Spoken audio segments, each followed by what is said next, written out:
अभी हाल ही में करवा चौथ आ रहा है, तो ये जी। करवा चौथ आखिर है क्या?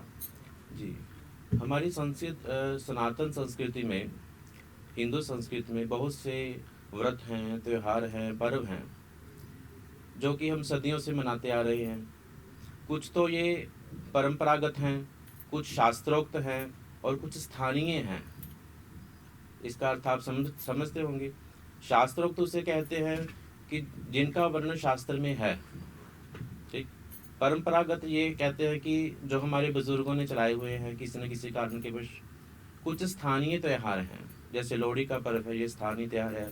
अधिकतर ये पंजाब और हरियाणा में ही मनाया जाता है। ये 3 प्रकार के हमारे पर्व और त्यौहार होते हैं। इन्हीं में करवा चौथ का जो त्यौहार है, ये जैसे अब करवा चौथ आ रहा है 20 अक्टूबर 2024 दिन रविवार को, ठीक है। करवा चौथ सौभाग्यवती स्त्रियां अपने पति की लंबी आयु के लिए, अपने परिवार की सुख समृद्धि के लिए रखती हैं जी।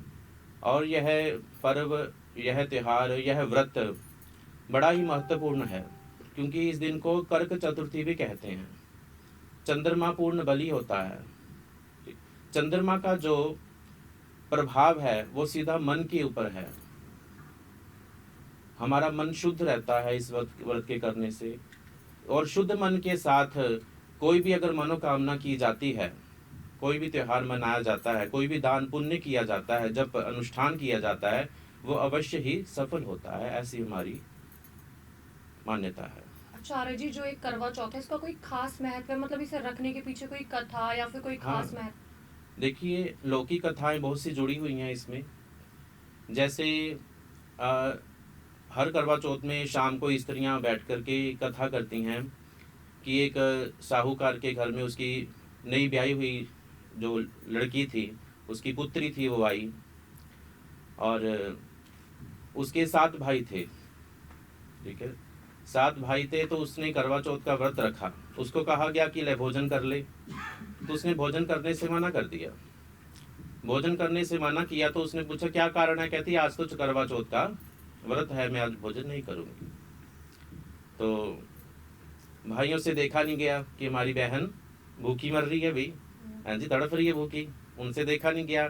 चंद्रमा ऐसा प्रकृति का कोई हो गया कि चंद्रमा उदय नहीं हो रहा था, क्योंकि ये जो करवा चौथ का व्रत है, ये चंद्रमा को देख करके ही, अर्घ्य दे करके खोला जाता है, ऐसा नियम है इस व्रत का।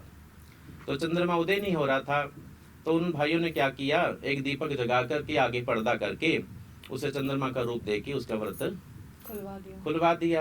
हाँ जी, तो ऐसी प्रकृति की मार हुई, उसका पति जो है